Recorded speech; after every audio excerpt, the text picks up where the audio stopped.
Hello everyone, मेरा नाम पूजा मालविया है और मैं आपका स्वागत ऑनलाइन पढ़ाई पर करती हूँ। आज का ये वीडियो हमारा सेट नंबर 6 है, जिसमें कि आज हम करने वाले हैं अपने बायो को स्टार्ट।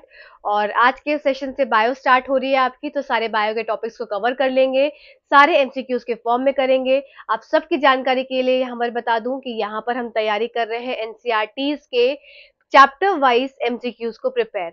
और चैप्टर वाइज एमसीक्यूज आपके इस फॉर्म में है कि आपके अंदर के चैप्टर से मैं एमसीक्यूज खुद फ्रेम करती हूँ, तो ये सारे एमसीक्यूज आपको नहीं कहीं देखने को मिले होंगे। तो ये सारे नए हैं आपके लिए एमसीक्यूज, और आपके किसी भी गवर्नमेंट एग्जाम की अगर आप प्रिपरेशन कर रहे हैं तो आपके लिए बहुत ज्यादा हेल्पफुल होने वाले हैं। साथ ही साथ ये एमसीक्यूज कट कॉपी पेस्ट वाले नहीं है, ओरिजिनलिटी है इन एमसीक्यूज में, जो कि आपने देखी होगी, और ये ओरिजिनलिटी आपके लिए लास्ट तक मेंटेन रहेगी।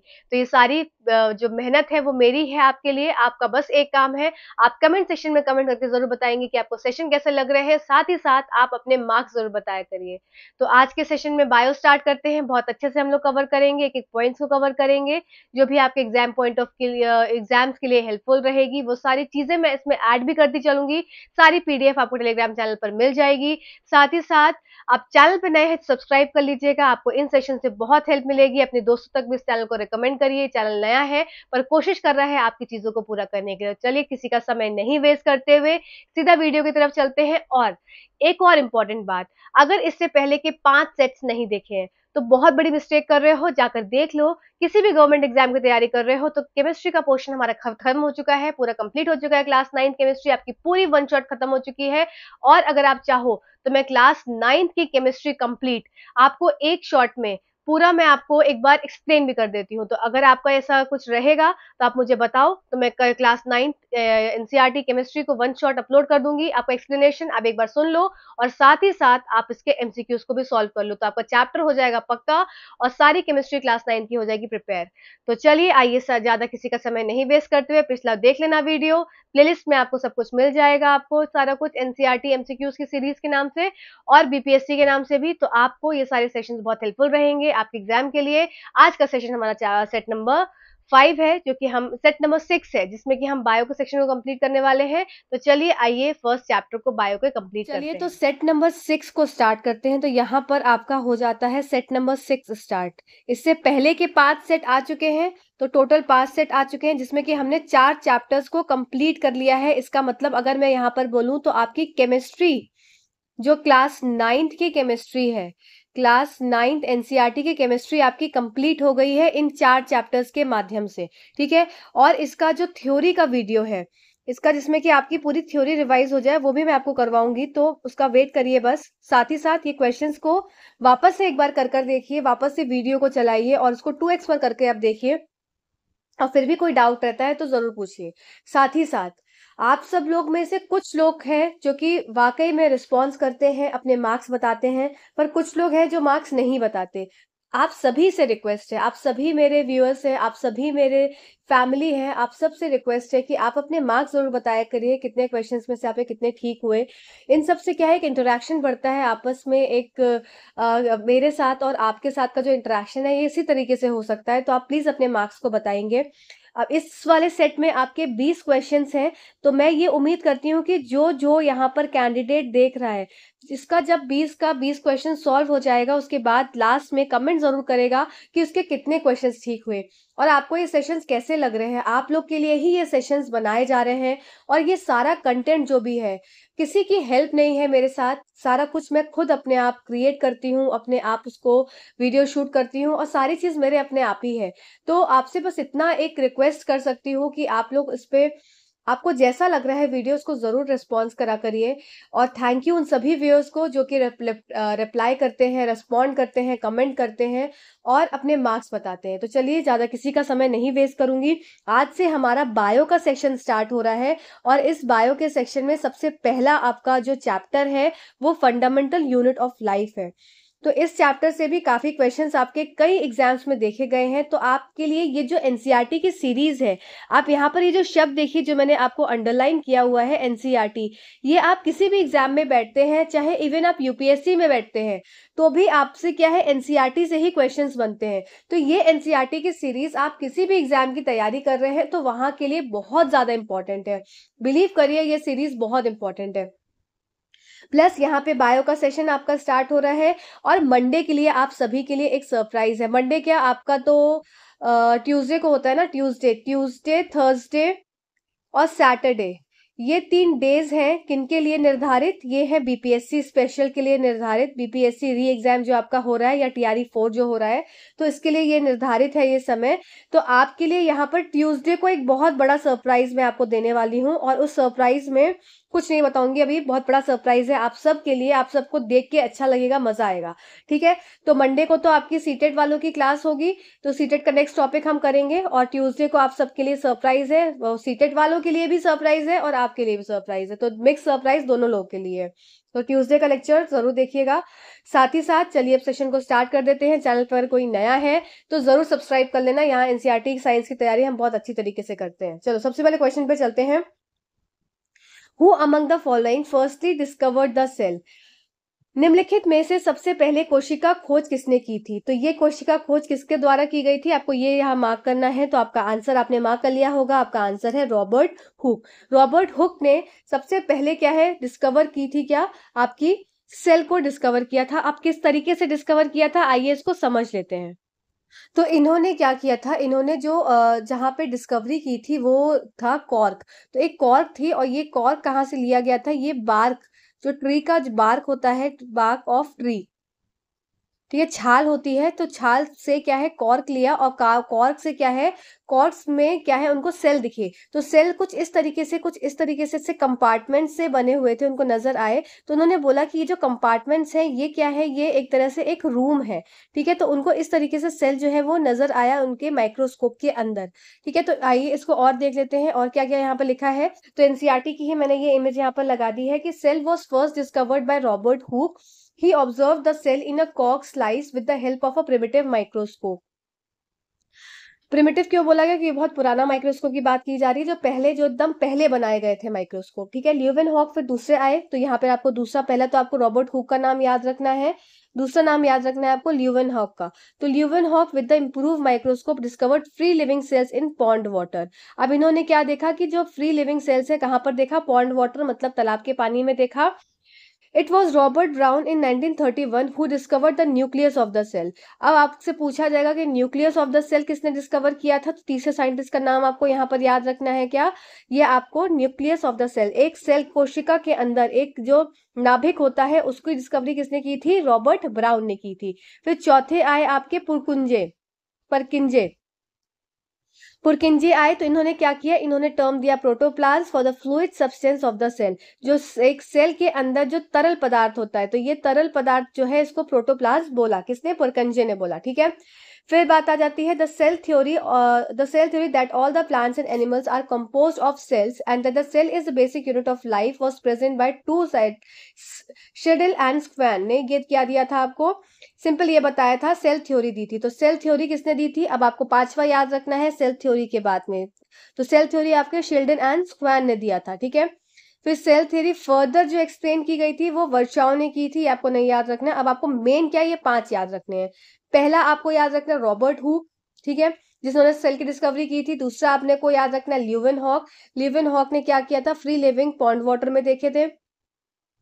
फिर रॉबर्ट ब्राउन और रॉबर्ट हुक से कंफ्यूज मत होइएगा, रॉबर्ट हुक ने सेल की डिस्कवरी की थी, रॉबर्ट ब्राउन ने नाभिक की डिस्कवरी करी थी एक कोशिका में। ठीक है, फिर प्रोटोप्लाज्म की बात करी जाए तो पुरकिंजे ने प्रोटोप्लाज्म को देखा था, तरल पदार्थ जिसको बोला। फिर शेल्डन एंड स्क्वैन ने सेल थ्योरी दी थी। ठीक है, तो ये सब चीजें क्या हो गई, ये सब आपकी इंपॉर्टेंट डिस्कवरीज हो गई जो आपको पता होनी चाहिए।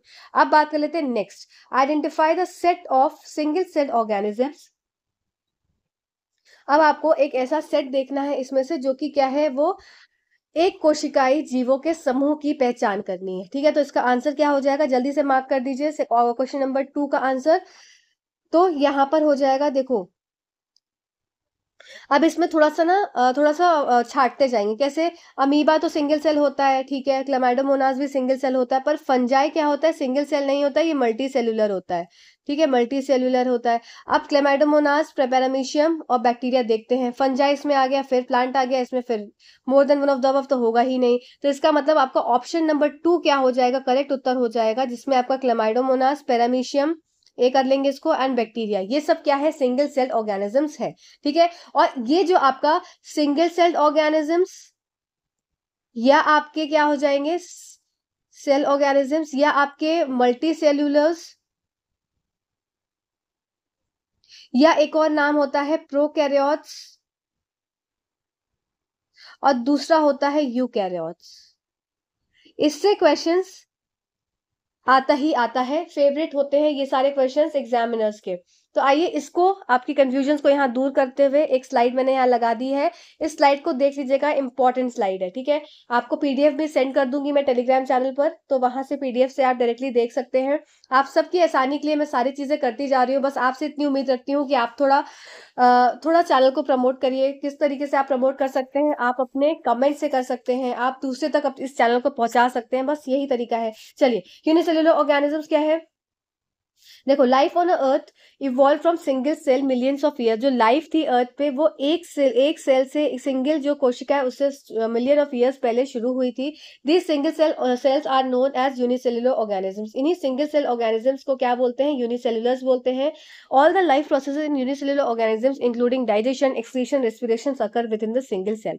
अब सारा प्रोसेस जो होता है, हमारा पाचन हो गया, हमारा उत्सर्जन हो गया, हमारा श्वसन हो गया, ये सारी चीजें जैसे मल्टी सेल्युलर्स में होती है, जैसे ह्यूमंस में होती है, इसी तरीके से ये सिंगल सेल में भी होती है। तो ऐसा नहीं है कि ये सिर्फ एक ही कोशिका झिल्ली है, एक ही कोशिका से बनी हुई है, तो ये इस सारे प्रोसेसेस नहीं कर रही होगी, सारे प्रोसेसेस कर रही है। जैसे कि हम अमीबा का अगर एग्जाम्पल लें, तो अमीबा के बाहर खाना प्रेजेंट होता है अगर, तो ये क्या करता है, ये अपने सूडोपोडिया को बढ़ा के अपना इस तरीके से खाने को अपना एंगल्फ कर लेता है, अंदर की तरफ ले लेता है।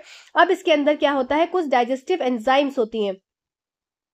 ये डाइजेस्टिव एंजाइम्स का क्या काम हो जाएगा, ये काम करेंगी क्या, खाने को पचाने में, ठीक है। और ये खाने को पचाकर प्रोसेस होगा पूरा, इस एंगल्फ हो जाएगा, खाना पचने लगेगा, एसिमुलेट होने लगेगा, आत्मसात होने लगेगा, ठीक है, फिर एब्जॉर्ब होगा। तो इस सारी प्रक्रिया को करने के बाद फिर क्या हो जाएगा, यहाँ से क्या है, एक्सक्रीट आउट होकर जो वेस्ट मटेरियल है वो एक्सक्रीट आउट हो जाएगा। तो ये सारी प्रक्रिया जैसे कि हमने एक ह्यूमन में देखी है, उसी तरह से क्या हो गया, ये आपका अमीबा में भी देखने को मिला, ठीक है। तो अमीबा क्या है, आपका सिंगल सेल ऑर्गेनिजम्स है। अब ये सारे प्रोसेस को कर रहा है, ये डाइजेशन भी करता है, ये एक्सक्रीशन भी करता है, ये आपका रेस्पिरेशन भी करता है। तो इससे ये समझ में आया कि है तो ये सिंगल सेल ऑर्गेनिज्म, कैसा है, ये सिंगल सेल ऑर्गेनिज्म है, ठीक है। तो ये खाना भी खा रहा है, सारे चीजें कर रहा है। तो इससे ये समझ में आता है कि चाहे ऑर्गेनिज्म सिंगल सेल हो या आपका मल्टी सेल्यूलर हो, या इसको बोले यूनिसेल्यूलर या मल्टी सेल्यूलर हो, ये सारे क्या होते हैं, सारी प्रक्रियाओं को कर रहे होते हैं, ठीक है। These can not be seen by naked, पर क्या होते हैं, जो यूनिसेल्यूलर्स है, they can not be seen by naked eyes, इसीलिए इनको माइक्रो ऑर्गेनिजम्स बोला जाता है। There are several kind of unicellular organisms. बात आ जाती है फंजाई की, तो जो मैंने आपको बोला था, यहाँ पर मैं आपको नोट भी कर देती हूँ, तो जो मैंने आपको बोला था कि फंगस मल्टी सेल्युलर होती है, पर एक एग्जाम्पल हो जाएगा किसका, यीस्ट का। तो यीस्ट जो फंगस है ये कैसी है, ये यूनिसेल्युलर का एग्जाम्पल हो जाता है, ठीक है। तो ये बात भी आप याद रखेंगे। इसी तरह से एल्गी की अगर मैं बात करूं, तो एल्गी आपके मल्टी सेल्युलर्स होते हैं, पर एक आपका एग्जाम्पल, जैसे एक दो एग्जाम्पल्स होते हैं, जैसे डाई एटम्स। तो ये आपका एल्गी किस तरीके का हो गया, ये एल्गी आपका हो गया सिंगल सेल्ड हो गया, ठीक है। तो इन चीजों को भी याद रखेंगे एग्जाम पॉइंट ऑफ व्यू से, ठीक है। तो ये सब बातें हो गई। तो अब क्या हो गया, there are several kind of unicellular organisms, bacteria, protozoa, और यहाँ पे फंजाई और एल्गी लिखा हुआ था, जो मैंने कट कर दिया है क्योंकि आपको कंफ्यूजन क्रिएट होगा। तो इसीलिए क्या यहाँ पर मैंने अलग से लिख दिया है स्टार मार्क के, कि फंजाई हो गए आपके यीस्ट यूनिसेल्युलर, और एल्गी आपका डाई आइटम्स हो गया, जो कि हो गया आपका सिंगल सेल्ड या यूनिसेल्युलर, ठीक है। आई होप ये पॉइंट आपको यहाँ पर क्लियर हुआ होगा। चलिए, अब नेक्स्ट बात कर लेते हैं प्रोकैरियोट्स और यूकैरियोट्स की। तो प्रोकैरियोट्स क्या होते हैं, prokaryotes are unicellular organisms without true nucleus. अब इनके पास क्या होता है, मतलब एक न्यूक्लियस प्रॉपर्ली नहीं होता है, इनका साइज क्या होता है, बहुत स्मॉल होता है। अब यहाँ से वापस से आपको इंपॉर्टेंट पॉइंट आपको क्या याद रखना है, कि आपको क्या याद रखना है, ये जो आपका है यहाँ पर, जस्ट अ सेकेंड, मैं यहाँ पे इंपॉर्टेंट मार्क कर देती हूँ, यू बैक्टीरिया, एस्क्रीशिया कोलाई और एनाबीना, आर की बैक्टीरिया। तो ये सब क्या होगा, ये एग्जाम्पल्स आपके लिए इंपॉर्टेंट हो जाते हैं, जो कि आपको एग्जाम में आपको याद रखना है। ऐसे ही आपका यूकैरियोट्स के क्या एग्जाम्पल हो जाएंगे, eukaryotes include protozoa, protista, fungi, plants and animals. तो ये आपको एग्जाम्पल्स क्या है, आपको याद रखने हैं, ये सब आपसे पूछा जाता है। और यूकैरियोट्स क्या हो जाते हैं फिर आपके, ये क्या है, They are larger than prokaryotes with a membrane bound nucleus. The DNA is present in the nucleus of the cell. Eukaryotes can be plant cell और animal cell. ठीक है, इस सब बातों को भी आप याद रखेंगे. चलिए नेक्स्ट क्वेश्चन पे चलते हैं. नेक्स्ट क्वेश्चन क्या है आपका कि प्लाज्मा मेम्ब्रेन आर. अब आ जाती है बात हमारी जो प्रॉपर यहाँ से हमारा चालू होगा सेल के अंदर का जो भी सारा आपका चीजें हैं. जैसे सबसे बड़ी बात है क्या है आपकी कोई सेल है, जैसे मैंने यहाँ पर एक सेल बना दिया. अब सेल के पास क्या होता है, या तो उसके ऊपर प्लाज्मा मेम्ब्रेन होती है, या इसके पास क्या होती है सेल मेम्ब्रेन होती है, या इसके पास दोनों चीजें होती हैं. तो दो चीजें आपको तीन चीजें आपको पढ़नी है, या तो प्लाज्मा मेम्ब्रेन है या सेल मेम्ब्रेन है, और या सेल मेम्ब्रेन नहीं है या दोनों है. तो जिसमें आपके पास सेल मेम्ब्रेन भी प्रेजेंट होती है, मतलब बाहर आपकी सेल मेम्ब्रेन भी प्रेजेंट है और एक अंदर आपकी प्लाज्मा मेम्ब्रेन हो गई. ये चीज आपको समझनी है. अब मैं इसका आंसर अभी नहीं बताऊंगी कि आपके लिए क्वेश्चन है यहाँ पर, तो इतनी अभी बात समझेंगे कि सेल मेम्ब्रेन बाहर होती है और प्लाज्मा मेम्ब्रेन इसके अंदर होती है. ठीक है, जो रेड वाला हिस्सा है ये आपका क्या हो गया, ये आपका प्लाज्मा मेम्ब्रेन हो गया.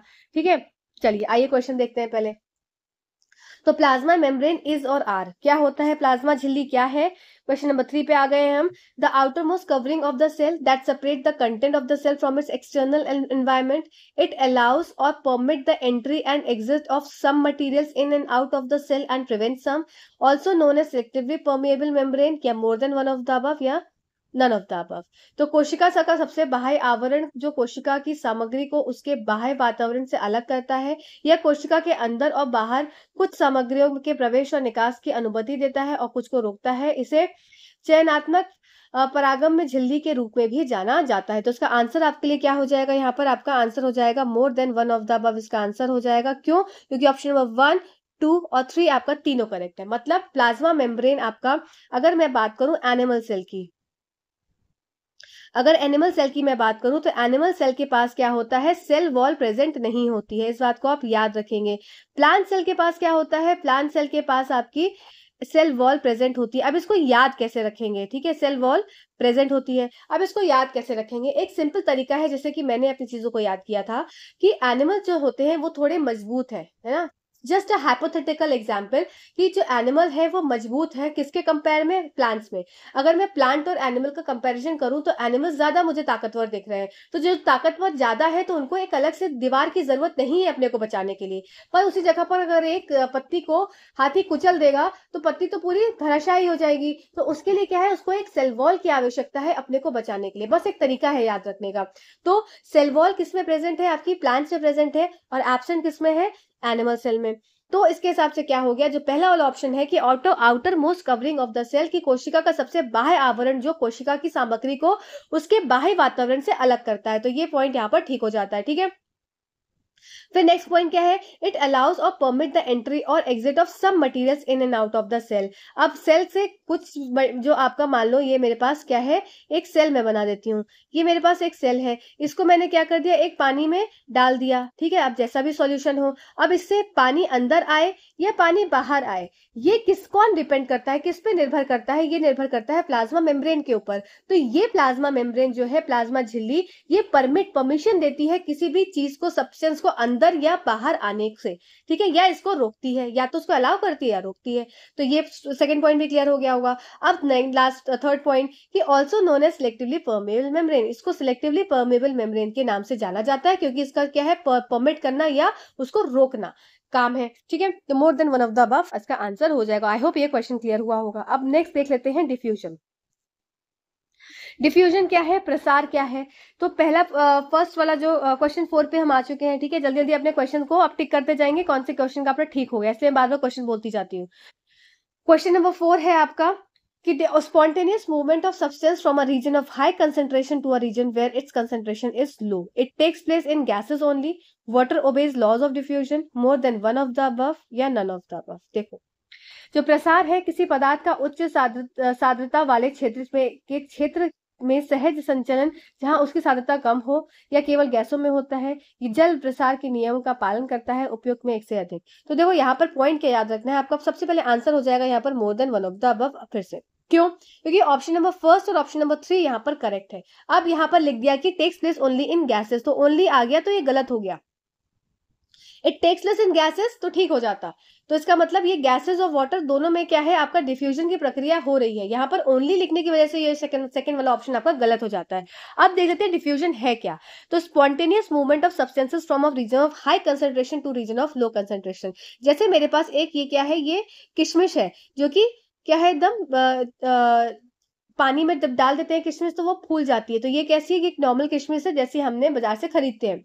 इसको क्या किया मैंने, एक पानी के पॉट में इसको डाल दिया। इसमें क्या प्रेजेंट था, इसमें पानी प्रेजेंट था। अब यहाँ पर क्या है, पानी की कंसंट्रेशन ज्यादा है, ठीक है, पानी की कंसंट्रेशन या पानी की मात्रा या पानी की कंसंट्रेशन क्या है, ज्यादा है। तो इसके ज्यादा होने से क्या होगा, पानी यहाँ पर कंसंट्रेशन ज्यादा है तो इसका मतलब यहाँ पर क्या है, हाई कंसंट्रेशन है। तो हाई से क्या होता है, लो कंसंट्रेशन की तरफ क्या है, सब्सटेंस जो है मूव करता है डिफ्यूजन में।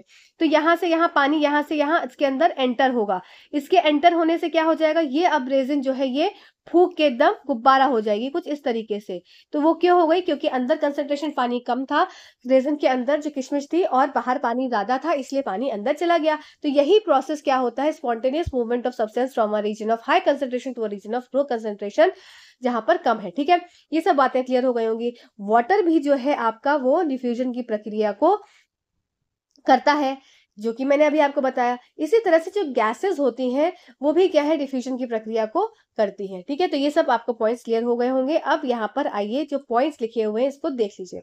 Water also obeys the laws of diffusion. ठीक है, the movement of water molecules through such a selectively permeable membrane is called the osmosis. अब इसी प्रक्रिया को क्या बोल देते हैं, ऑस्मोसिस बोलते हैं। The movement of water across the plasma membrane is also affected by the amount of substance dissolved in water. Thus, osmosis is the net diffusion of water. Osmosis क्या है, एक तरह से diffusion की ही प्रक्रिया है, ठीक है। Is the net diffusion of water across a selectively permeable membrane, जिसको SPM के नाम से भी जाना जाता है, टुवर्ड्स हायर सॉलिड कंसेंट्रेशन। जल भी विसरण के नियम का पालन करता है। ऐसी चयनात्मक परागम में झिल्ली के माध्यम से पानी के अणुओं की गति को परासरण कहा जाता है। ठीक है, परासरण। प्लाज्मा झिल्ली में पानी की गति पानी में घुले पदार्थ की मात्रा से भी प्रभावित होती है। इस प्रकार परासरण एक उच्च विलय साध्यता की ओर चयनात्मक परागम में झिल्ली से पानी को शुद्ध प्रसार है। तो ये पॉइंट आपका क्लियर हो गया होगा, इजी था। चलिए अब बात कर लेते हैं, क्या क्वेश्चन है नेक्स्ट हमारा। ड्यूरिंग ऑस्मोसिस, परासरण के दौरान क्या होता है। अब आप क्वेश्चन नंबर 5 पे आ गए हैं। अब आप मार्क करेंगे कि आपका ठीक हुआ कि गलत हो, क्योंकि आपको मार्क्स लास्ट में मुझे बताने हैं। ठीक है, चलिए। The movement of water across the plasma membrane occur in both the direction. The movement of water across the plasma membrane occur in only one direction. Water molecules move from region of high concentration to a region of lower concentration more than one of the above या none of the above. तो यहाँ पर भी answer हो जाएगा आपका more than one of the above। अब क्यों होगा, क्योंकि ऑप्शन नंबर फर्स्ट और ऑप्शन नंबर 3 दोनों ठीक है। देखो, ऑस्मोसिस के दौरान क्या होता है आपका, मान लो ये आपका एक सेल है और ये पड़ी है कहीं पे पानी में, तो इसमें पानी अंदर आ रहा है और बाहर आ रहा है। तो जो मूवमेंट होता है ये बाय वे मूवमेंट होता है, जिसको आप बाई डायरेक्शनल मूवमेंट बोलते हैं ऑस्मोसिस में। तो movement of water molecules across the plasma membrane occur in both direction. ठीक है, सिर्फ वन डायरेक्शन में नहीं होता, ये दोनों डायरेक्शन में होता है। जहां पर कंसेंट्रेशन ज्यादा होती है वहां से स्टार्ट होकर अंदर की तरफ, जैसे पानी ज्यादा बाहर है तो पानी बाहर से अंदर की तरफ जाएगा, पर अंदर से बाहर क्या है, बहुत कम मात्रा में जाएगा। ठीक है, तो ये क्या है, बाई डायरेक्शनल आपका जो वाटर का फ्लो है वो हो रहा है ऑस्मोसिस में। अब ये region of high concentration to region of low concentration हम देर से पढ़ते हुए आ रहे हैं। ठीक है, नेक्स्ट क्वेश्चन की तरफ चलते हैं। नेक्स्ट क्वेश्चन है, क्वेश्चन से पहले ऑस्मोसिस को जरा देख लो। Osmosis is a special case of diffusion through a selectively permeable membrane. Unicellular freshwater organism and most plant cells tend to gain water through osmosis. Absorption of water by plant root is also the example of osmosis. अब देखो exam point of view से मैंने यहाँ पर ये slide डाली है, तो ये स्लाइड आपकी इंपॉर्टेंट हो जाती है, वेरी इंपॉर्टेंट। क्यों, क्योंकि आपके एग्जाम में क्या है, आपसे क्वेश्चंस एग्जाम्पल के फॉर्म में पूछ सकते हैं कि कहाँ कहाँ आपकी ऑस्मोसिस की प्रक्रिया हो रही है। जैसे कि हो गया absorption of water by plants roots में, फिर आपका फ्रेश वाटर ऑर्गेनिज्म एग्जाम्पल हो गए, फिर diffusion is important exchange of gases and water in life cycle of a cell. तो ये सब चीज क्या है, इंपॉर्टेंट स्लाइड है, इसलिए यहाँ पर मैंने ऐड करी है। ठीक है, तो diffusion is important in exchange of gases and water in life of a cell. तो ये सब चीजें आपको समझ में आ गई होंगी। चलिए आगे चलते हैं। आगे है आइसोटोनिक सॉल्यूशन। अब आइसोटोनिक सॉल्यूशन कैसा होता है, तो हमारे पास कुछ तरीके के सॉल्यूशन है, जैसे हाइपरटोनिक सॉल्यूशन, हाइपोटोनिक, आइसोटोनिक। तो कुछ तरीकों के सॉल्यूशंस हैं जो कि हमको पढ़ने हैं। आइए सारे एक एक करके हम समझते हैं। देखो 3 तरह के सॉल्यूशंस है। सबसे पहला सॉल्यूशन समझेंगे, क्या हो जाएगा आपका, इधर बता देती हूँ मैं आपको। सबसे पहला सॉल्यूशन हो जाता है आपका फर्स्ट वाला, हाइपोटोनिक। हाइपोटोनिक सॉल्यूशन है, इसका मतलब कि पानी की कंसंट्रेशन क्या है, क्या है, ज्यादा है। अब वाटर ज्यादा है तो क्या होगा, सेल के अंदर वाटर भरेगा। तो कहाँ है, ये सेल है मेरे पास, तो इस सेल के अंदर क्या हो गया, पानी सारा का सारा अंदर की तरफ आ गया। अब इस सेल के अंदर पानी जब आ जाएगा तो सेल क्या हो जाएगी, सेल जो है वो स्वेल कर जाएगी। ठीक है, तो ये सेल क्या करेगी, इन रिजल्ट ये स्वेल करेगी। ठीक है, क्योंकि पानी क्या है, ज्यादा है। ये हो गया हमारा सॉल्यूशन कैसा, पहला हाइपोटोनिक। अब दूसरा देख लेते हैं। दूसरा सॉल्यूशन क्या हो जाता है आपका, हाइपरटोनिक। हाइपरटोनिक हाइपरटोनिक सॉल्यूशन से मतलब क्या हो गया, अब पानी क्या है यहाँ पर, वाटर की कंसंट्रेशन क्या है, कम है। तो अब इस कंडीशन में क्या हो जाएगा, जो मेरे पास सेल है, ठीक है, सेल से क्या हो जाएगा, पानी अब बाहर की तरफ आएगा। जब सेल से पानी बाहर की तरफ आएगा तो सेल क्या हो जाएगी, ये श्रिंक करेगी। ठीक है, ये क्या करी, अब मेरी सेल श्रिंक कर गई, सिकुड़ गई। ठीक है, तो ये दो चीजें आपको याद रखनी है। अब तीसरे टाइप का जो सॉल्यूशन होता है आपका, वो हो जाता है क्या, आपका isotonic solution.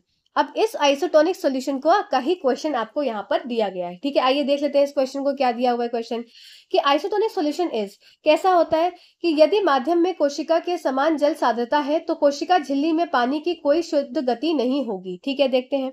If the medium surrounding the cell has a higher water concentration than the cell, meaning that the outside solution is very dilute, the cell will gain water. तो ये कंडीशन तो किसकी हो रही थी, हमने देखा था, ये कंडीशन आपकी हो रही थी किसकी, जब सेल पानी गेन कर रहा है, तो ये हाइपोटोनिक की कंडीशन है। ठीक है, तो ये तो हाइपोटोनिक हो गया। तो ये वाली कंडीशन किसकी हो गई, आपकी आइसोटोनिक की हो गई। आइसोटोनिक कंडीशन ऐसी कंडीशन होती है जब क्या है, मूवमेंट ऑफ वाटर कहीं भी नहीं हो पा रहा है, मतलब कि एग्जैक्टली सेम है, जैसी कंसेंट्रेशन अंदर है, जैसी कंसेंट्रेशन मतलब कि वाटर की कंसेंट्रेशन और सेल की कंसेंट्रेशन क्या हो जाती है, यहाँ पर बराबर हो जाती है। ठीक है, दोनों की कंसेंट्रेशन क्या हो गई, जब बराबर हो गई वाटर और सेल की कंसेंट्रेशन, तो आइसोटोनिक सॉल्यूशन है। तो वहां पर कोई भी मूवमेंट क्या है, नो नेट मूवमेंट, कोई भी नेट मूवमेंट नहीं है, इसीलिए क्या है, वो सॉल्यूशन आइसोटोनिक है। आई होप ये पॉइंट आपको यहाँ पर क्लियर हो गया होगा, इंपॉर्टेंट था ये क्वेश्चन। ठीक है, चलिए नेक्स्ट क्वेश्चन की तरफ चलते हैं। नेक्स्ट क्वेश्चन है, तो आपका आंसर क्या हो जाएगा इसमें, ऑप्शन नंबर फर्स्ट करेक्ट उत्तर होगा। ठीक है, चलिए, choose the correct characteristic of cell wall. अब बात कर लेते हैं सेल वॉल की। अब हम आ गए कोशिका भित्ति की सही विशेषताओं को चुनना है हमें। क्वेश्चन नंबर 7 को देखेंगे कि आपका आंसर ठीक हो रहा है कि नहीं हो रहा है। ठीक है, चलो। It is rigid outer covering of the cell, या कोशिका का कठोर बाहरी आवरण है। ठीक है, देखते हैं। प्रेजेंट इनसाइड प्लाज्मा मेम्ब्रेन, ठीक है। Present in plant and animal cell, अच्छा ठीक है। Plant cell wall is compose of cellulose, it permit the cell of plant fungi and bacteria to withstand very dilute external media without bursting. In such media the cell tends to take up water by osmosis. अच्छा ठीक है, तो क्या हो जाएगा यहाँ पर answer आपका, यहाँ पर आंसर हो जाएगा ऑप्शन नंबर सी आपका करेक्ट उत्तर हो जाएगा, जिसमें आपका 1, 4 और 5 आपका क्या है, सही उत्तर है। मतलब क्वेश्चन ऑप्शन नंबर 1, 4 और 5 ये आपका सही है। देखो, present inside the plasma membrane, तो ऐसा नहीं होता है, प्लाज्मा मेम्ब्रेन के अंदर नहीं होता है, प्लाज्मा मेम्ब्रेन के बाहर होती है हमेशा सेल वॉल। ये रिजिड होती है, सही बात है। फिर it is compose of cellulose, ये भी बात ठीक है। It permits the cell of plant fungi and bacteria to withstand very dilute external media without bursting. मतलब सेल वॉल क्या है, प्रोटेक्ट करती है एक तरह से सेल्स को। ठीक है, तो ये सारे पॉइंट्स क्या हो गए आपके, ऑप्शन नंबर सी में आपके करेक्ट होते हुए नजर आ रहे हैं। 1, 4, 5। तो इसके हिसाब से अगर मैं यहां पर बोलूं कि आपका आंसर क्या हो जाएगा, आपका आंसर हो जाएगा यहाँ पर ऑप्शन 1, 4 और 5। ठीक है, चलिए नेक्स्ट क्वेश्चन की तरफ चलते हैं। नेक्स्ट क्वेश्चन क्या है, chromosomes are composed of. Question number 8 पे हम आ चुके हैं कि क्रोमोसोम्स किससे बने हुए होते हैं। इस बात को आपको देखना है कि इधर डीएनए प्रोटीन, या इधर 1 and 2, या more than one of the above. तो यहाँ पर भी आपका आंसर क्या हो जाएगा, ये मोर than one of the above हो जाएगा, क्योंकि क्रोमोसोम्स किसके बने होते हैं, डीएनए और प्रोटीन से मिलकर बने होते हैं क्या, क्रोमोसोम्स, जो कि हमारे हेरिडिटी कैरेक्टरिस्टिक्स को डिटरमाइन करते हैं। ठीक है, अब आइए कुछ बातों को समझ लेते हैं। जैसे कि सबसे पहली बात है क्या, जस्ट अ सेकेंड, ये मेरे पास सेल है, ठीक है, ये सेल है, इसके अंदर क्या प्रेजेंट है, न्यूक्लियस, एक नाभिक प्रेजेंट है। अब इस नाभिक के अंदर क्या प्रेजेंट होता है, इस नाभिक के अंदर प्रेजेंट होते हैं क्या, क्रोमोसोम्स, ठीक है, ये हो गए आपके क्रोमोसोम्स। अब इस क्रोमोसोम में क्या है, ये न्यूक्लियस के अंदर, नाभिक के अंदर प्रेजेंट होते हैं, पहली चीज होती है। इसके अंदर क्या होता है, इसके अंदर इंफॉर्मेशन होती है, प्रेजेंट इंफॉर्मेशन, ठीक है। और ये इंफॉर्मेशन कहाँ से ये लेकर आते हैं, ये इंफॉर्मेशन होती है इनहेरिटेड, मतलब एक तरह से हेरिडिटी कैरेक्टरिस्टिक्स, जो कि आपके पेरेंट्स से ऑफस्प्रिंग के या नेक्स्ट जनरेशन की तरफ आते हैं। अब ये जो क्रोमोसोम है, ये इंफॉर्मेशन है, और ये क्या है, क्या ये एक्चुअल में ये है क्रोमोसोम्स। अब क्रोमोसोम्स थ्रेड लाइक स्ट्रक्चर होते हैं, जब ये इंटैंगल्ड होते हैं, जब ये खुल जाते हैं, तो क्या हो जाते हैं, इसमें ये इसी में प्रेजेंट होते हैं डीएनए, मतलब क्रोमोसोम्स में ही प्रेजेंट होते हैं डीएनए। और डीएनए में क्या होता है, जो फंक्शनल पार्ट होता है डीएनए मॉलिक्यूल का, जो फंक्शनल पार्ट होता है वो क्या हो जाता है, वो जीन्स होते हैं। तो डीएनए का जो फंक्शनल पार्ट हो गया वो क्या है, जीन्स है, जिसके अंदर आपकी हेरिडिटी इंफॉर्मेशन प्रेजेंट होती है। तो क्रोमोसोम को जब खुलता है तो क्या हो जाता है, सेगमेंट बन जाता है डीएनए का कुछ इस तरीके से। अब इसके अंदर जो फंक्शनल पार्ट है वो क्या है, वो हो गया आपका जैसे वो जीन हो गया। जीन में क्या है, हेरिडिटी कैरेक्टरिस्टिक्स प्रेजेंट होता है, ठीक है। और ये क्रोमोसोम्स कैसा है, इसको क्रोमैटिन मटेरियल भी बोल दिया जाता है। क्रोमैटिन मटेरियल, ये मतलब क्या है, क्रोमैटिन थ्रेड लाइक स्ट्रक्चर होता है, नूडल्स जैसा। तो यही क्या है, क्रोमोसोम्स है। और क्रोमोसोम्स आपके क्या हो जाते हैं, फिर ये डीएनए, मतलब इसके अंदर ही प्रेजेंट होता है डीएनए। और डीएनए बना किससे होता है, तो ये डीएनए के अंदर आपके डिफरेंट डिफरेंट न्यूक्लियोटाइड्स प्रेजेंट होते हैं, जैसे हो गया बेस पेयर्स हो गए, न्यूक्लियोटाइड्स हो गया, ठीक है। तो ये सारी चीजें प्रेजेंट होती है, जब हायर स्टैंडर्ड में जाएंगे सब चीजें हम वहां पर पढ़ेंगे, ठीक है। जैसे आपका एडिनाइन, ग्वानिन, फिर आपका साइटोजाइन, फिर आपका तो ATCG ये सब आपके प्रेजेंट होते हैं इसमें। आपके ये सब क्या हो गए, बेस पेयर्स हो गए, ठीक है। इनकी क्या होती है, एक तरह से बॉन्डिंग होती है, एक में डबल बॉन्ड, एक में ट्रिपल बॉन्ड, ये सब हम हायर स्टैंडर्ड में पढ़ेंगे। तो यहाँ पर आपको क्या याद रखना है कि क्रोमोसोम्स आर कंपोज्ड ऑफ, तो ये कंपोज्ड ऑफ किससे होते हैं, ये बने होते हैं डीएनए और प्रोटीन्स के, ये मिलकर बने होते हैं, ठीक है। ये पॉइंट यहाँ पर आपको इंपॉर्टेंट याद रखना है। चलिए नेक्स्ट क्वेश्चन की तरफ चलते हैं। Nuclear membrane are, nuclear membrane क्या होती है, केंद्रित झिल्ली। क्वेश्चन नंबर 9 पे आ गए हैं, तो जल्दी बात करेंगे कि आपका कितना ठीक हो रहा है। It is double layer covering of nucleus. It does not have pores. Material transfer material from inside and the nucleus to the outside, या more than one of the above या none of the above, ठीक है। तो क्या हो जाएगा यहाँ पर answer, more than one of the above answer हो जाएगा। क्यों होगा ये ऐसा, क्योंकि आपका ऑप्शन नंबर फर्स्ट और ऑप्शन नंबर 3 दोनों करेक्ट है, कि न्यूक्लियर मेम्ब्रेन होती है, न्यूक्लियस के बाहर की जो मेम्ब्रेन होती है उसको न्यूक्लियर मेम्ब्रेन बोलते हैं। ये न्यूक्लियस हो गया, इसके बाहर की मेम्ब्रेन न्यूक्लियर मेम्ब्रेन हो गई। और ये क्या है, डबल लेयर होती है, यह केंद्रिका का दोहरी परत वाला आवरण होता है। फिर पदार्थ नाभिक के अंदर से पदार्थ को बाहर की ओर स्थानांतरित करते हैं, मतलब जो मटेरियल्स का है क्या, इन एंड आउट क्या है, ट्रांसफर हो सकता है, किसके द्वारा, न्यूक्लियर मेम्ब्रेन के द्वारा, ठीक है। तो ये पॉइंट यहाँ पर इंपॉर्टेंट था। नेक्स्ट देख लेते हैं, what is true about nucleus. अब न्यूक्लियस के बारे में क्या चीज सत्य है, कि नाभिक के बारे में क्या सत्य आप बता सकते हैं। और क्वेश्चन नंबर 11 पर आ चुके हैं, जल्दी से आप मार्क करेंगे कि आपको कितना ठीक होता जा रहा है, ठीक है। चलिए देख लेते हैं, इट कंटेन्स क्रोमोसोम, तो हाँ सही बात है, अभी हमने देखा कि इट कंटेन्स क्रोमोसोम, इसमें गुणसूत्र होते हैं, सही बात है। The nucleus plays a central role in cellular reproduction, यहीं पर क्या है, रिप्रोडक्शन की प्रक्रिया भी होती है, सेल्यूलर रिप्रोडक्शन किस तरीके से, ये आपका क्या हो गया, ये आपका क्रोमैटिन थ्रेड है, ठीक है। ये फिर क्या हो जाएंगे, क्रोमोसोम का, और क्रोमोसोम्स का फॉर्म करेंगे, क्रोमोसोम्स क्या है आपके पेयर्स में प्रेजेंट होते हैं, ठीक है। अब ये क्रोमोसोम क्या हो जाते हैं, डिवाइड हो गए, कुछ ऊपर है कुछ नीचे रह गए, तो यहाँ पर क्या है, सेल डिवीजन की प्रक्रिया होती है, सब न्यूक्लियस के अंदर ही सारा प्रोसेस होता है, इसीलिए क्या है, सेल्यूलर रिप्रोडक्शन में ये पार्ट लेते हैं, ठीक है। It also plays a crucial part in determining the way the cell will develop and what form it will exhibit at maturity by detecting the chemical activities of the cell. तो सही बात है, जब सारा प्रोसेस क्या है nucleus के अंदर हो रहा है, तो ये क्या है, ये कि किस चीज में डेवलप होगी सेल, वो क्या है सेल, किस चीज से आई है, कैसी बनी है, क्या आगे फर्दर डेवलप होगी, ये सारी चीजें क्या है, ये एक न्यूक्लियस डिटरमाइन करती है, क्योंकि न्यूक्लियस में क्या है, रिप्रोडक्शन की प्रक्रिया भी हो रही है, माइटोसिस और मियोसिस की प्रक्रिया के द्वारा, ठीक है। तो ये सब क्या हो गया, ये आपका ऑप्शन नंबर 1 2 3 तीनों करेक्ट हो गए, तो इसका मतलब ऑप्शन नंबर 4 आपका करेक्ट हो जाएगा, मोर than one of the above का आंसर, ठीक। चलिए नेक्स्ट देख लेते हैं, नेक्स्ट क्वेश्चन क्या है, name the organism that lack any type of membrane. उन जीवों का नाम बताएं जिसमें किसी भी प्रकार की झिल्ली का अभाव होता है। तो ये आपका क्या हो जाएगा, क्वेश्चन नंबर 12 पे हम पहुंच चुके हैं, हमारे 8 क्वेश्चंस बचते हैं, जल्दी जल्दी करेंगे सॉल्व।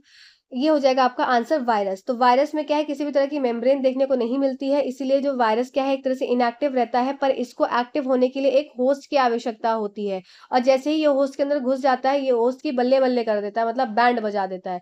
तो इसीलिए वायरस खतरनाक होते हैं। ठीक है, तो ये आंसर हो गया आपका वायरस। चलिए, what is true about ribosomes. अब राइबोसोम्स के बारे में क्या बातें सत्य हैं देख लेते हैं हम। Ribosomes are present on RER। तो RER दो चीजें लिखी है यहाँ पर, इसको देखेंगे, RER और SER। तो ये क्या है, रफ एंडोप्लाज्मिक रेटिकुलम, यहां मैं इसको लिख देती हूं, ये हो गया रफ एंडोप्लाज्मिक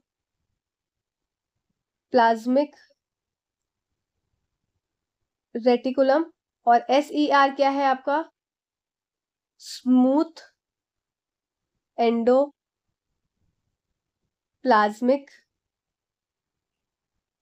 रेटिकुलम। ठीक है, तो SER और आपका RER ये आप समझ गए होंगे। अब देख लेते हैं कौन सी बात सत्य है राइबोसोम्स के बारे में। तो ribosomes are present on RER। Ribosomes आपका रफ एंडोप्लाज्मिक रेटिकुलम पर प्रेजेंट होते हैं। ठीक है, क्वेश्चन नंबर 13 चल रहा है।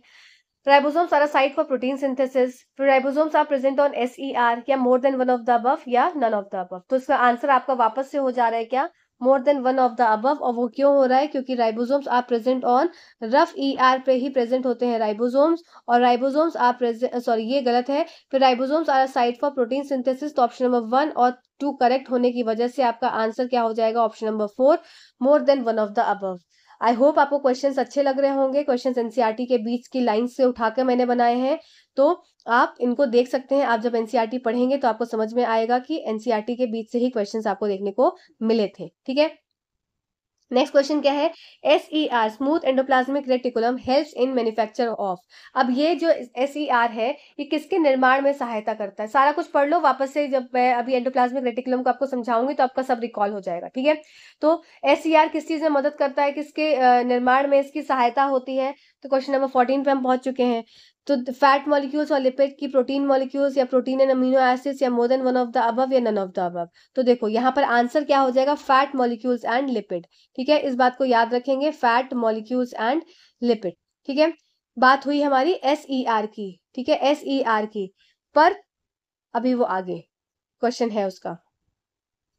देखो, अब फंक्शंस ऑफ एंडोप्लाज्मिक रेटिकुलम देख लो, ये इंपॉर्टेंट है इसलिए यहाँ पर ऐड किया है।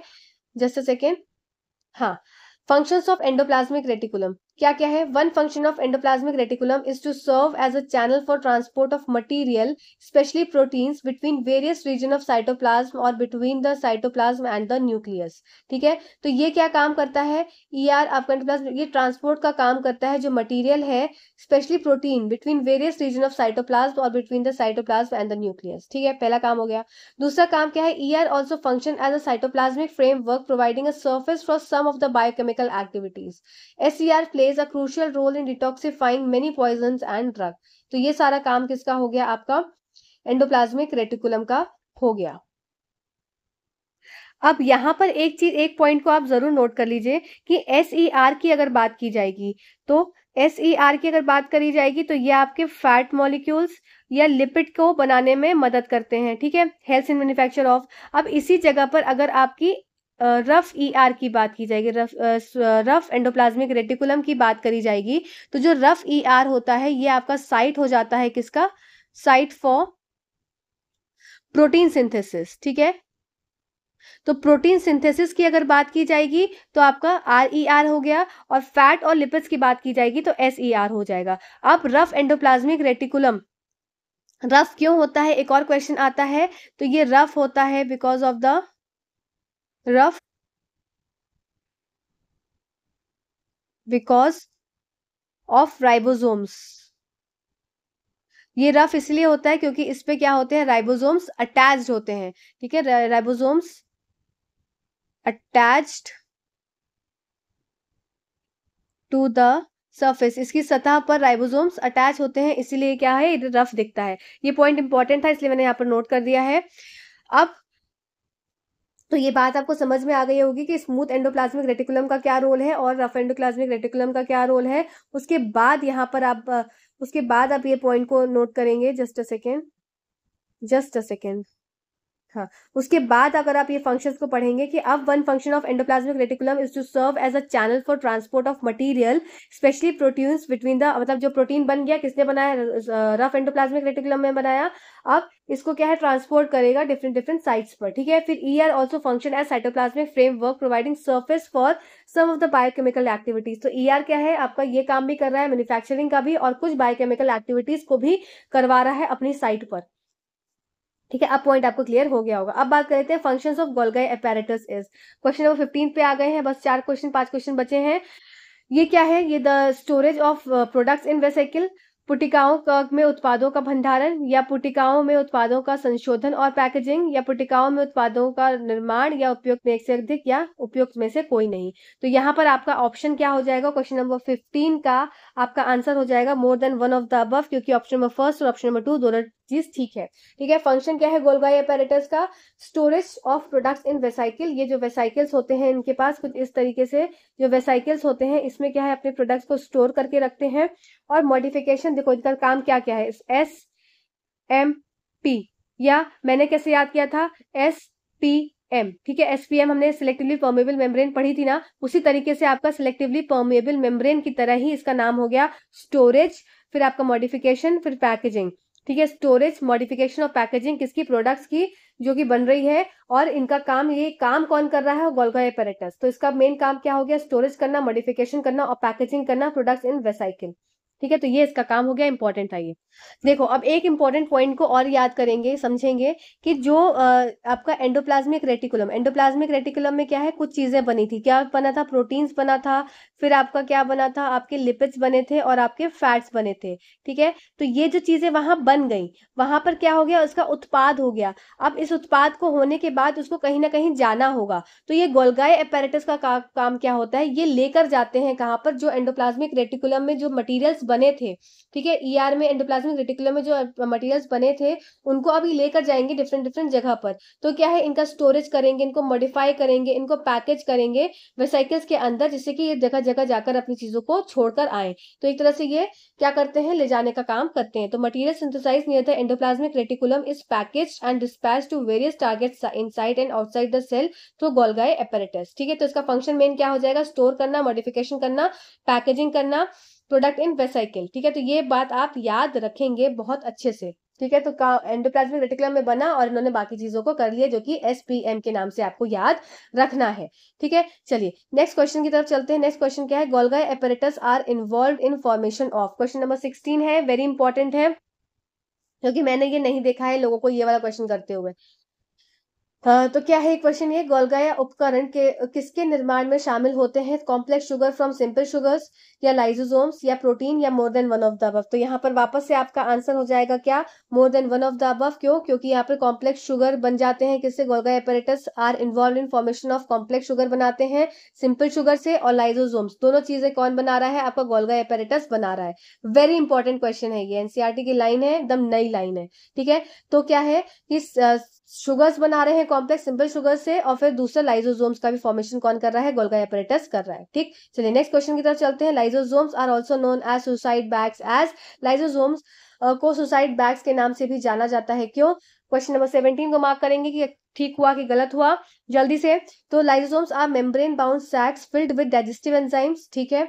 These enzymes are made up by SER, ठीक है। देखते हैं, the lysosomes are a kind of waste disposal system of the cell, या more than one of the above, या नन ऑफ द अबव। अब देखो यहां पर अगर लिखा होता, जस्ट अ सेकेंड, इसको मैं मार्क ही कर देती हूं। यहां पर अगर आप ऑप्शन नंबर 2 देखेंगे, तो ऑप्शन नंबर 2 आपको देखने को मिल रहा है कि these enzymes are made by SER। यहाँ पे SER की जगह पे, अगर SER की जगह पर यहाँ पर लिखा होता क्या, RER, ठीक है, रफ एंडोप्लाज्मिक रेटिकुलम, तो ये ऑप्शन ठीक हो जाता। पर यहाँ पर क्या लिखा है, SER लिखा है, इसलिए ये ऑप्शन क्या हो जाता है, गलत हो जाता है, ठीक है। अब इसकी जगह पर लाइसोजाइम्स क्या है, are a kind of waste disposal system, ये बात भी ठीक है। और लाइसोजाइम्स क्या होते हैं, आर मेम्ब्रेन बाउंड सैक्स। लाइसोजाइम्स पाचन एंजाइमों की भरी झिल्ली से बंधी थैली होती है, और लाइसोसोम कोशिका की एक प्रकार की अपशिष्ट निपटान प्रणाली है। तो ये दोनों आपके ठीक होने की वजह से आपका ऑप्शन नंबर 4 करेक्ट उत्तर हो जाएगा, ठीक है। ये आई होप ये पॉइंट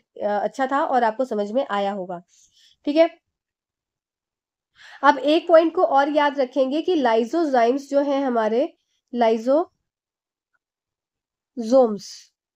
ठीक है, लाइजोजोम्स जो है हमारे, ये क्या कर लेते हैं, ये खुद की सेल को भी खा जाते हैं। तो जब सेल क्या है, जब सेल क्या हो जाएगी, डैमेज हो जाएगी, तब क्या हो जाता है, ये लाइजोसोम्स जो है ये क्या हो जाते हैं, ये बर्स्ट हो जाते हैं। ठीक है, ये क्या हो जाएंगे, ये बर्स्ट हो जाएंगे, और बर्स्ट होने की वजह से क्या हो जाएंगे, ये खुद की सेल को क्या करेंगे, खुद की सेल को क्या कर देंगे, ये डाइजेस्ट कर देंगे, और डाइजेस्ट करने से क्या हो जाएंगे, ये खुद की सेल को एक तरह से खा गए।